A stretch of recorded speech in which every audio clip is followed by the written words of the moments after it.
सात समुंदर पार एक ऐसी घटना जिसे आप सुनेंगे और जानेंगे तो आपका दिल दहल उठेगा, क्योंकि आज का वीडियो ऐसा है कि इंसान और शैतान के बीच कोर्ट में केस लड़ा गया।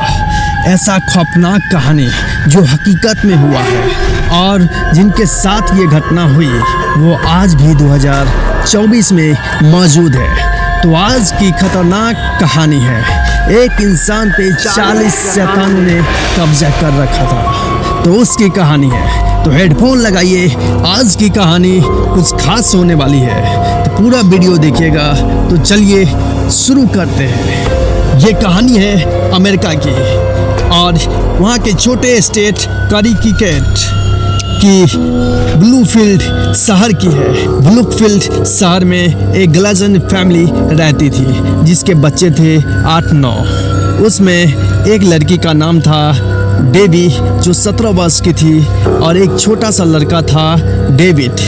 उसकी कहानी है, वो जब छोटे शहर में थे तो ब्लूफील्ड में वो रहने आए एक घर में। जब वो प्रवेश किए तो अजीब सी हरकतें शुरू हो गई और सबसे जो छोटा लड़का था डेविड, उसे कोई बूढ़ा दिखने लगा जाते ही, और उसके बाद वो जोर जोर से चीखने चिल्लाने लगा डेविड। तो लोग परिवार वाले दौड़ के आए, क्या हुआ क्या हुआ। तो वो बताया एक खौफनाक सा बूढ़ा जो पूरा लाल था और बड़ी बड़ी आंखें, बड़े बड़े हाथ थे, नाखून थे, वो मुझे दिखते हैं और कहते हैं तुम लोग इस घर में क्यों आए हो, तुम लोग यहाँ से चले जाओ। डेविड के जो माता पिता थे और फैमिली के जो और बच्चे थे वो कहे कि इसे लगता है कि ये घर पसंद नहीं आया, इसलिए ये बहाना मार रहा है। फिर उसे समझाया गया, फिर अंदर गया और ऐसा हर रोज़ होने लगा और वो आधी रात में उठ कर रोने लगता था और जोर जोर से चीखने चिल्लाने लगता था। उसके बाद एक दिन ऐसा हुआ कि वो एक रात उठा और लैटिन भाषा में बात करने लगा। उसके बाद परिवार भी शौक में पड़ गया कि जो सिर्फ इंग्लिश जानता है वो लैटिन भाषा इतना फराटेदार कैसे बोल सकता है। तब परिवार धार्मिक थे, ग्लेजन फैमिली, जोडी और ग्लेजन माता पिता थे और 8-9 बच्चे थे इनके। और ये छोटा लड़का का तबीयत दिन पे दिन बिगड़ने लगा और अजीब हरकतें करने लगा। उसके बाद ये अचानक से गुमसुम हो गया। उसके बाद सिस जैसी आवाज़ें निकालने लगा और कुछ नहीं बोलता था और घूरता था और ग्रोपता था। तो अब क्या करते, तो फैमिली के जितने आसपास के जो फैमिली मेंबर थे वो सलाह दिए कि इसे चर्च के फादर के पास ले जाया जाए और उनसे सलाह ली जाए, आखिर क्या बात है। डॉक्टर से सलाह ली लेकिन कुछ नहीं हुआ। तो आखिरकार धार्मिक लोग थे तो वो लोग गए, लेकिन कोई एक्सिजम करने के लिए तैयार ही नहीं हुआ। एक्सिजम क्या होता है बता दूं कि अपने यहाँ जैसे जादू टोना होता है ना, वैसे ही वहाँ पे एक्सिजम कहा जाता है और एक्सिजम करने के लिए कोई तैयार ही नहीं हो रहा था। अमेरिका का नामी पैरानॉर्मल एक्टिविस्ट से सलाह लेने के लिए कहा गया, जिनका नाम है एड और लॉरेन, जो कि उस समय काफ़ी चर्चित थे। 1981 की ये बात है और उस समय जब ग्लेजन फैमिली उनके पास गई और उनसे संपर्क किया तो वो फिर तैयार हो गई। जब आई तो बात बनी कि उन्हें देखा गया कि इस बच्चे में आखिर क्या बात है। तो वो बताए कि इस बच्चे में 40 आत्मा घुस चुकी है, शैतानी आत्मा जो कब्जा करना चाहती है। और कौन कब्जा करना चाहती है इसके लिए अंदर लड़ाई हो रही है, जिसकी वजह से डेविड की तबीयत लगातार बिगड़ रही है। हो सकता है इसकी जान भी जा सकती है। फिर उसके बाद प्लान किया गया कि 3 चरण में इसे पूरा किया जाएगा। 2 चरण पूरा कर लिया गया। जब तीसरा चरण आया तो 17 साल की जो डेबी उसकी बहन थी, उसका एक बॉयफ्रेंड था आर्ने जॉनसन। जब उसे पता चला कि छोटे भाई की तबीयत खराब है तो वो उससे काफ़ी प्यार करता था डेबी से।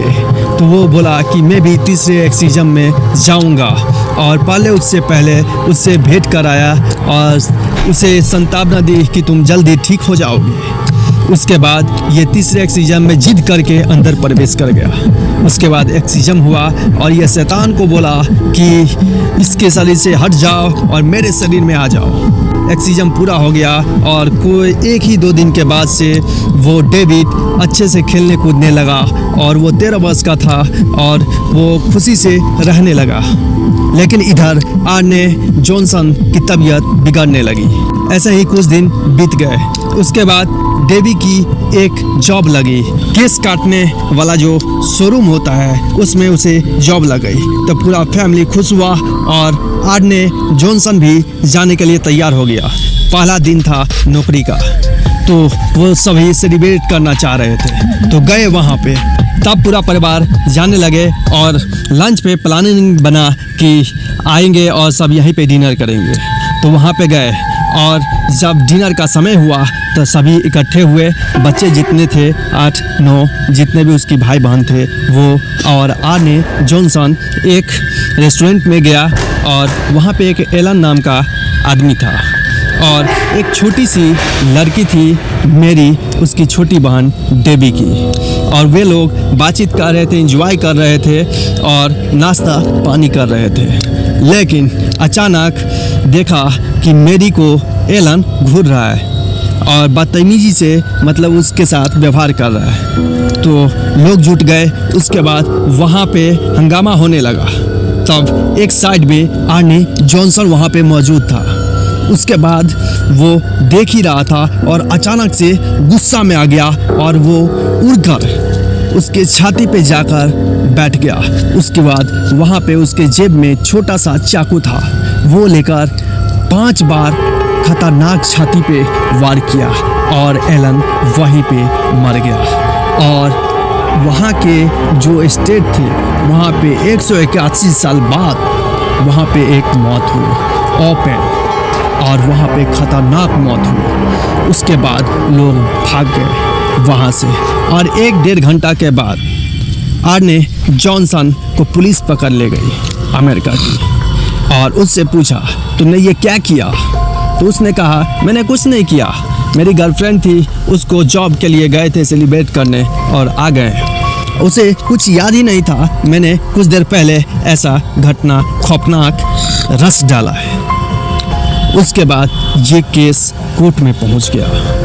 उसके बाद जो आर्ने जॉनसन के वकील थे वो कह रहे थे कि 40 शैतानी आत्मा इसमें घुस गई थी जिसके वजह से इससे के हाथों मर्डर हो गया।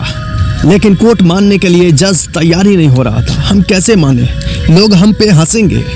कोई सबूत है तो बताइए।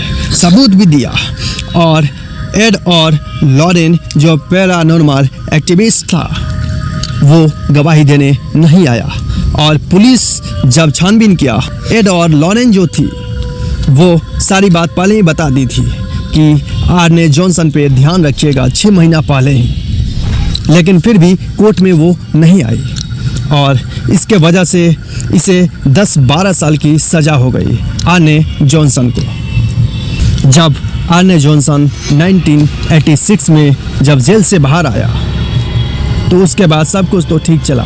लेकिन 2007 में एक बार फिर मीडिया में तूर पकड़ लिया और ये पूरे वर्ल्ड में तूर पकड़ लिया कि वो जो आर्ने जॉनसन था वो एड और लॉरेन पैरानॉर्मल एक्टिविस्ट पर मतलब केस कर डाला और कहा कि ये हमें बेवकूफ़ बनाई और पैसा ठगा।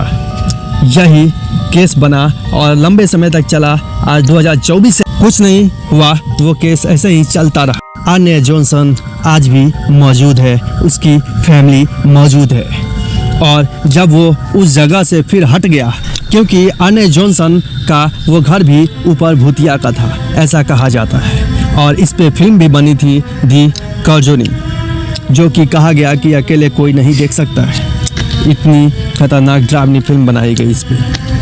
तो कैसा लगा आप कमेंट जरूर कीजिएगा और पसंद आए तो इसी आवाज़ में सुनने के लिए भाई को सपोर्ट कीजिए, शेयर कीजिए, लाइक कीजिए, सब्सक्राइब कीजिए। तब तक टेक केयर।